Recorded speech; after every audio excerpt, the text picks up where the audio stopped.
Today's concert, presented by my new dear friend Yuval, is a series of stories followed by music without words.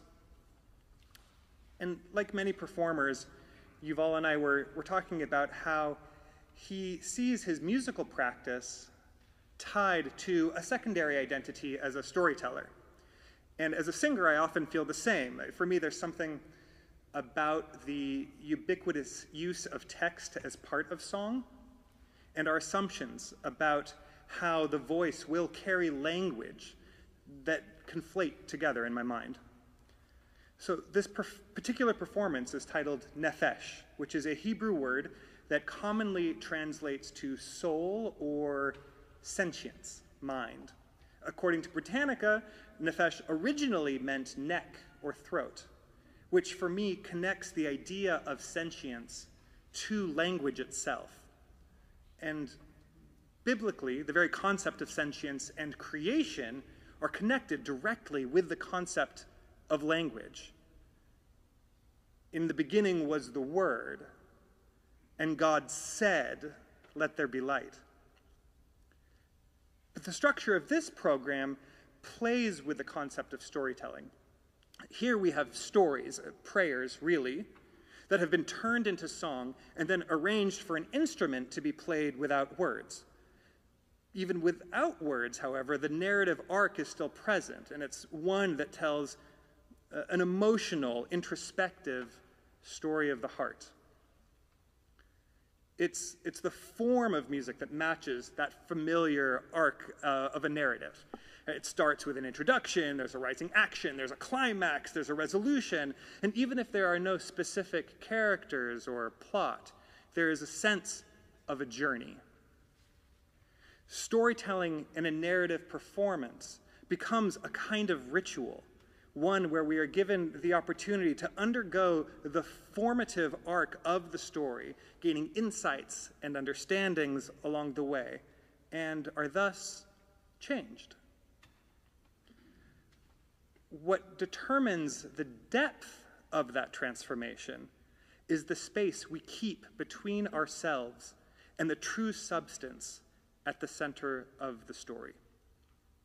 We can look at a story intellectually, analyze it, uncover the themes, the motifs, the morals, debate the philosophical merits.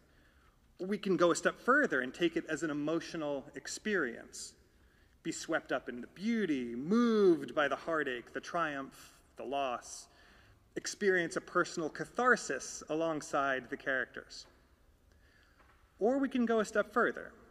We can enter the story completely, let it change us from the inside out. Let me elaborate on this idea about stories with a story. This is an old Sufi story.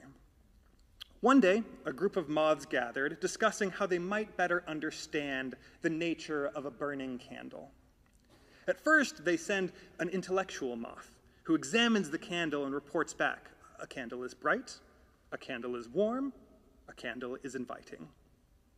But the other moths respond, "What use is this information, you know-nothing moth? Let's send a poet to investigate."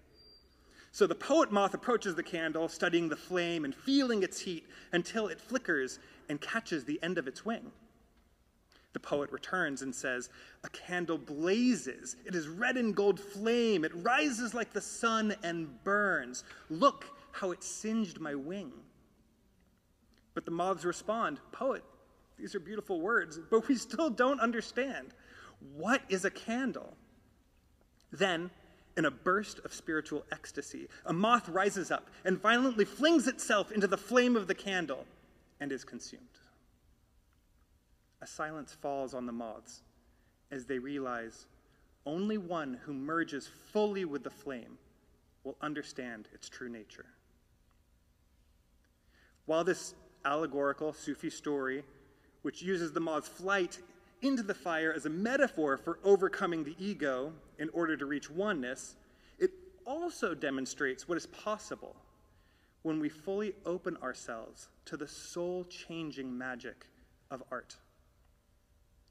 For the willing listener, Storytelling becomes a collaborative effort, the arc of the journey echoing the trajectory of our own experiences, the dissonances and resolutions matching the internal longing of our hearts. Or, if we dare, we may abandon ourselves entirely, let the story seep into our bones, and come out the other side entirely transformed.